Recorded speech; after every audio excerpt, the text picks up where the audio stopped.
Alright, good evening mga kasagot na ito. Ready na ba kayo? So, okay. Fasten your seatbelt. Alright, let's start all over again. Welcome back to Pilosopong Mamay Insight, aka Sagit de Two. Yun, okay. Kailangan meron tayong ritual, okay? Para may trademark si Pilosopong Mamay. Anyway, mabigat tong ating subject na to. Okay? Meron tayong Benny Abante na napakasikat. Okay? Nasa Quadcom. At alam niyo naman ang mentalidad ng mga Pilipino ay laging doon sila sa sikat. Yun ang problema. Pero i-challenge ito ng magic touch ni Isko Moreno, dahil si Isko Moreno hindi naman ito pipili ng isang tao kung hindi mahusay na tao. So yun ang tanong, matatalo ba ni Uy itong si Benny Abante na nasa peak siya ng kasikatan niya ngayon? Alright, let's break it down. Okay, first of all, si Pilosopong Mamay ay merong reputasyon na brutal honest at kaya naman kayo ay nagbabalik sa akin, di ba? At salamat po. Okay, medyo nandun ako ng Quadcom and I discovered something. And I think something fishy going on. Okay, don't something wrong with this guy, kay Benny Abante. Okay, alam niyo naman ako, gifted na I can sense that. Na bumasa ng tao. Nung binanggit dito ko lang na-discover ito Okay? Binanggit ni Benny Abante na siya pala ay opisyal, aggressive na opisyal ng isang relihiyon. At aggressive na politiko. That is bad combination. That's a bad sign. Yun ang problema. Na-expose ngayon si Abante. So, yes, number one, matatalo siya ni Joey Uy dahil sa recommendation ni Isko Moreno. Number two, ay mabubuksan ang isipan ng mga Pilipino dahil in-expose niya ang sarili niya. However, kailangan mayroong tulungan natin yung ating mga kababayan na mabuksan niya ang isipan talaga sa bagay na to. Okay? So, basically, ito ang issue na kailangan hindi po manyapat sikat lamado. Hindi. Kailangan bukas ang isipan natin sa mga panahong ito. Okay? Alam naman natin nangyari kay Kibuloy. Yung kombinasyon ng aggressive sa politika, namumulitika, na dikit sa mga politiko, ganun din, at saka aggressive na maging puno ng relihiyon, ay there's a lot of skeleton in their closet. Okay? Sabihin ko sa inyo. Okay? At ang gagawin ko ngayon, para general speak ang gagawin ko, may mga illustration ako na patunay na hindi tayo dapat na magtiwala pagka may mga ganong personality. So, I feel that way. Isang opinion lang to, pero nasa sa inyo kung kayo agree or disagree. Okay? Well, maganda tong mga pahayag na ibibigay ko sa inyo. Ang dami kong namit ng mga pastor Hindi naman po lahat ng pastor, okay? But, check this out. Somewhere in Mexico, yung lahat ng mga drug cartel ay laging merong kakunayb na pastor. Dahil yung mga yan ay magagamit nila. Alam mo, tax breakable So, lahat ng mga illegal ay laging may isang pastor. Kalimitan, ang nagiging pastor pa ay yung may mga malalakas sa loob, yung kaya magsalita, may mga drive na ganyan. So, at napakarami nating impormasyon na ibibigay sa inyo para mabuksan ang isipan nyo. Okay? Alright. Dami ko ding experience ng mga nakaharap na pastor. Meron niya akong nakilala na nagsusulisit. Marami nagsusulisit gagamit pa ng pangalan ng senator at ito na kasangkot. So, ginagamit sila ng mga politiko, yung mga church kasi strong leg nila sa mga kampanya at saka sa fundraising. At saka sa pagtatago ng kanilang mga kayamanan. At saka, pwede nilang ano yun, pag bisa nagbabackpedaling sila, pag sila depressed, meron ng mga pumipraise sa kanila, very therapeutic sa kanila yung may ganun. Talagang grabe na namamanipulate ang mga tao, nagagawang tanga ng mga, ang daming pastor pong ganun. Hindi naman po natin inilalahat. Dahil may kaibigan ako isang pastor, regular na tao, co-worker lang, pero pastor siya. Yun, that's a good pastor. Pero once na ang pastor ay namumuliti aggressive at gusto lumata sa posisyon sa sa relihiyon, ay nako, ay sigurado mayaman na to. Yun, okay?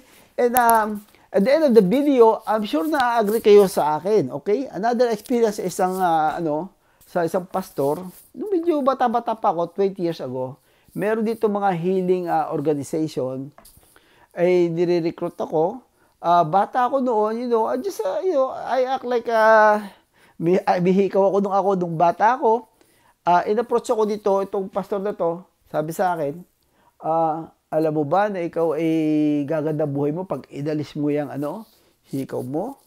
So, sino ba kayo? Ako yung si pastor.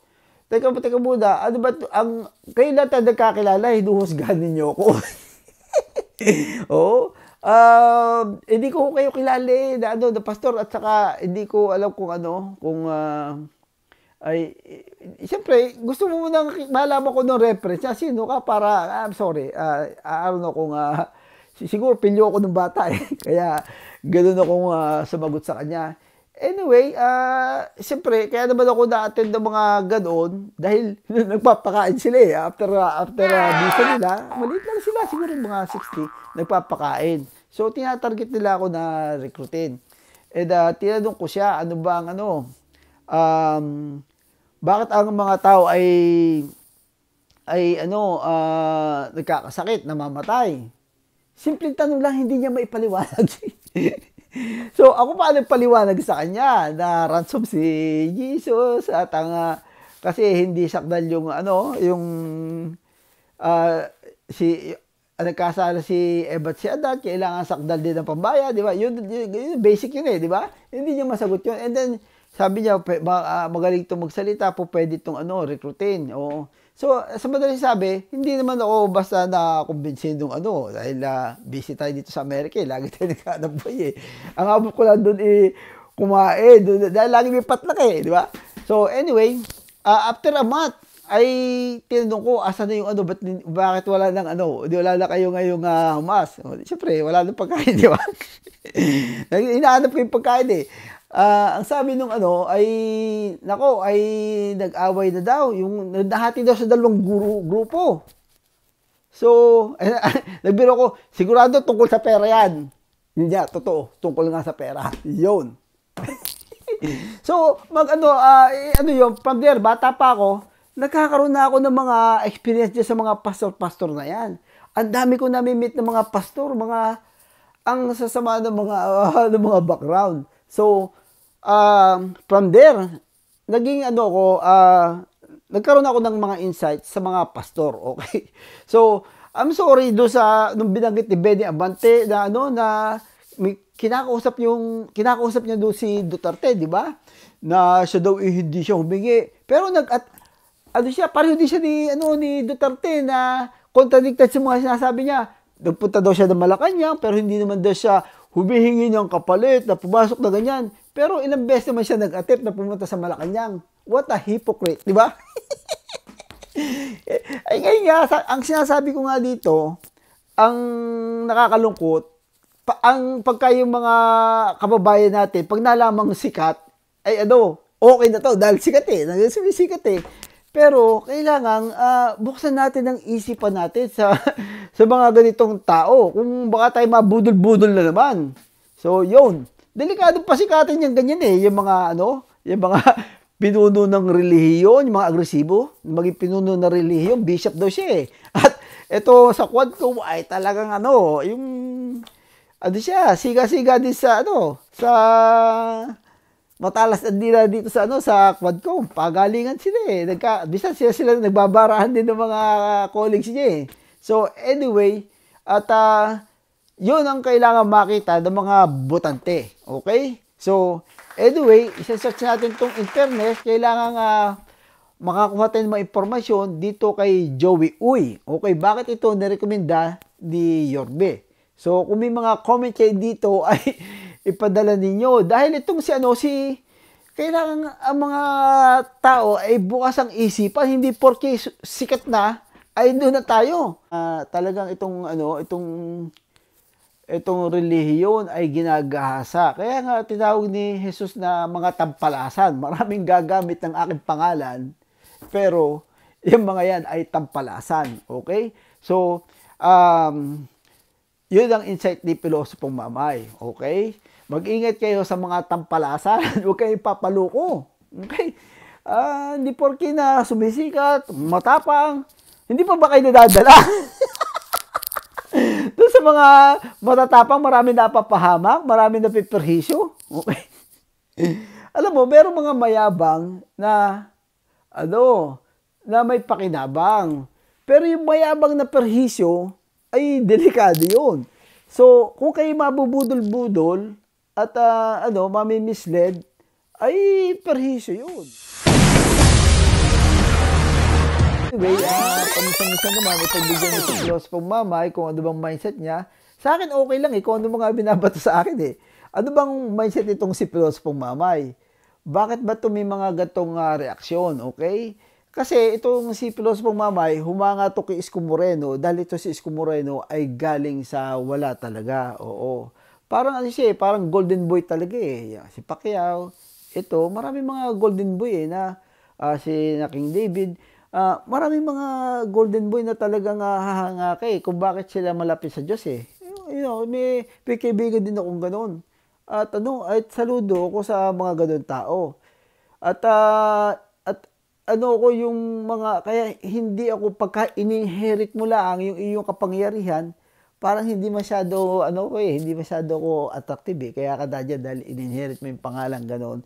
So, that's what I'm coming from. Kaya, hindi niya bisa masakit si Pilosopong Mamay. Malayo bisa kay Isko Moreno Okay? Yun, minsan na mimislead ninyo kung bakit at nakapagsalita kayo ng harsh sa akin, pero meron din naman akong pinanggagalingan. Okay? Kung bakit ganoon yung pagtingin ko ay kay Isko Moreno ay kakaiba doon sa iba. Okay? Special ang Isko Moreno. Hindi lang siya gifted golden boy ang diyan okay?